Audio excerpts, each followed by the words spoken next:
क्योंकि गर्मी कैसे शांत होगी ये तो मैं मई और जून में भी इसको बहुत शिमला बना देता हूं। उत्तर प्रदेश की सत्ता संभालने से पहले ही चुनावों के दौरान योगी आदित्यनाथ ने गुंडे, बदमाशों, माफियाओं और सरकारी जमीन पर अवैध कब्जा करने वालों को चेतावनी दे दी थी कि ये जो गर्मी है ना, ये 10 मार्च के बाद बिल्कुल शांत हो जाएगी, क्योंकि मैं मई जून में भी शिमला बना देता हूं।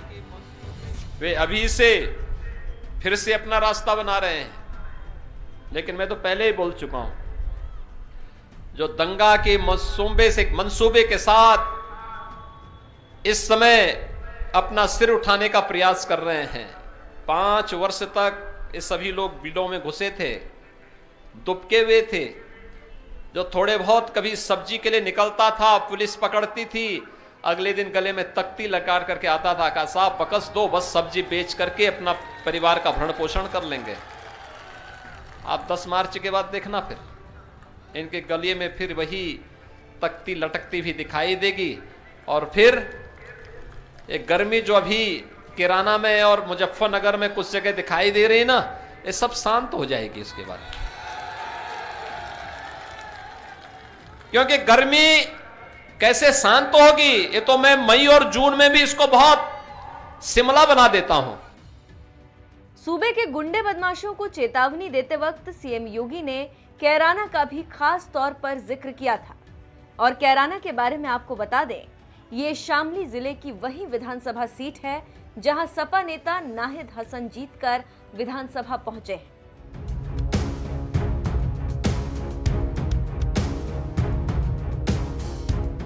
चुनाव के दौरान ही योगी के निशाने पर रहे गैंगस्टर एक्ट के मामले में जेल में बंद समाजवादी पार्टी के विधायक नाहिद हसन के साथ ही उसके रिश्तेदारों के काले कारनामों पर भी लगता है सरकार की नजरें तिरछी हैं। यही वजह है कि 10 मार्च को चुनावी नतीजे आने के बाद से ही एक्शन में नजर आ रही योगी सरकार का बुलडोजर नाहिद हसन के चाचा के अवैध कब्जे पर भी दहाड़ कर दौड़ा।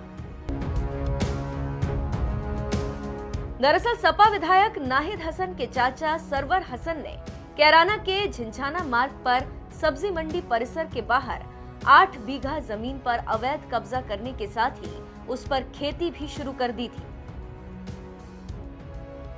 मंगलवार को एसडीएम संदीप कुमार और सीओ विजेंद्र सिंह भड़ाना के साथ तहसीलदार प्रियंका जायसवाल और कोतवाल अनिल कपरवान की मौजूदगी में उसके कब्जे पर बुलडोजर चला दिया गया और इस भूमि को विधायक नाहिद हसन के चाचा सरवर हसन के कब्जे से खाली कराया गया। इसके बाद जिला प्रशासन ने जमीन की मेड़बंदी भी कराई। नाहिद हसन के चाचा के खिलाफ हुई इस कार्रवाई के बाद अब सीएम योगी के गर्मी वाले बयान की खूब चर्चाएं होने लगी, क्योंकि सीएम योगी ने चुनाव के दौरान बयान दिया था कि कैराना और मुजफ्फरनगर की गर्मी 10 मार्च के बाद शांत हो जाएगी। अब जिस तरह सपा विधायक नाहिद हसन के परिवार के सगे चाचा के कब्जे से सरकारी भूमि मुक्त कराई गई है, उससे यही चर्चा है कि सीएम योगी के बयान का असर भी दिखना शुरू हो गया। बहरहाल 10 मार्च को चुनावी नतीजे आने के बाद से ही जिस तरह से बाबा का बुलडोजर पूरे यूपी में घूम रहा है और अवैध आशियाने ढहाने में जुटा है, उस पर आपका क्या कहना है? अपनी राय हमें कमेंट कर जरूर बताएं। साथ ही चुनाव के दौरान ही लखनऊ में भी सूबे के गुंडे माफियाओं को चेतावनी देते वक्त क्या कुछ कहा था, आइए आपको सुनाते हैं।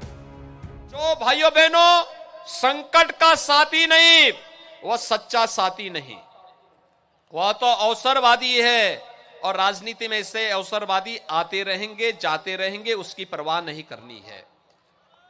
हम लोगों ने तो वैक्सीन भी दी और भाइयों बहनों फ्री वैक्सीन, सबको वैक्सीन, तो डबल इंजन की सरकार है, डबल डोज राशन की भी प्रत्येक व्यक्ति को उपलब्ध करवाने का काम हुआ। 15 करोड़ गरीबों को डबल डोज राशन की भी उपलब्ध करवा रही है डबल इंजन की सरकार।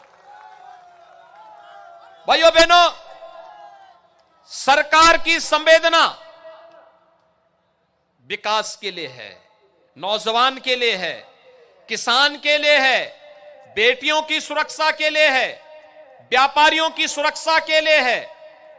प्रत्येक नागरिक को सुरक्षा और प्रत्येक को सम्मान देने के लिए है। लेकिन सपा, बसपा और कांग्रेस की संवेदना किसके साथ है? पेशेवर माफिया और अपराधियों के साथ, पेशेवर अपराधी और माफियाओं के साथ। आपने किराना में देखा होगा समाजवादी पार्टी के प्रत्याशी कौन है, रामपुर में उनके प्रत्याशी कौन है और मऊ में कौन है। सीधे से नहीं दे रहे हैं तो बैकडोर से उन्हीं माफियाओं को टिकट देकर के फिर से प्रदेश को दंगा और आतंक के भय की ओर ले जाना चाहते हैं। लेकिन घबराने की आवश्यकता नहीं, सरकार बीजेपी की ही आ रही है, धूम धड़ाके से आ रही है। 80 बनाम 20 का पूरा तय हो चुका है। 80% सीटें भारतीय जनता पार्टी जीत रही है। और मैंने तो इसीलिए प्रदेश भर के जितने भी बुलडोजर थे सबको अभी से मैंने मरम्मत के लिए काम पे लगा दिया है। मैंने कहा अगले एक महीने के अंदर इनको मरम्मत करके ठीक करो। इनकी आवश्यकता 10 मार्च के बाद पड़ेगी। और भाइयों बहनों, अब तो इस बुलडोजर पर हमने आर्टिफिशियल इंटेलिजेंस का भी एक उपकरण नया लगा लिया है। ढूंढ ढूंढ करके माफियाओं को ढूंढो और निसंकोच एक हाथ पर विकास की छड़ी और दूसरे हाथ पर बुलडोजर का स्टीयरिंग लेकर के पूरे प्रदेश के अंदर घूम पड़ो। हम विकास भी कराएंगे और माफिया प्रवृत्ति के तत्व जो इन 2-3 महीनों में फिर से अपना फन उठाने का कुत्सित प्रयास कर रहे हैं, इनको फिर से उनकी सही जगह भेजने का इंतजाम भी करेंगे। और इसी के लिए भाइयों बहनों, आज मैं आपके पास आया हूं। सरोजनी नगर विधानसभा विकास की एक नई प्रक्रिया के साथ जुड़ रहा है और ये नई प्रक्रिया है जिसमें भाइयों बहनों हम लोगों ने यहां पर एसजीपीजीआई के पुनरुद्धार की कार्रवाई कर रहे हैं। उत्तर प्रदेश का पहला पुलिस एंड फॉरेंसिक इंस्टीट्यूट की स्थापना भी इसी विधानसभा क्षेत्र में हम लोग कर रहे हैं और देश की नेक्स्ट जनरेशन की ब्रह्मोस मिसाइल की निर्माण का इकाई भी यहीं पर स्थापित कर रहे हैं। 5000 नौजवानों का के लिए उसी में नौकरी मिल जाएगी। आज पूर्वांचल एक्सप्रेस हो या किसान पथ, सरोजनी नगर विधानसभा क्षेत्र उससे सर्वाधिक लाभान्वित हो रहा है।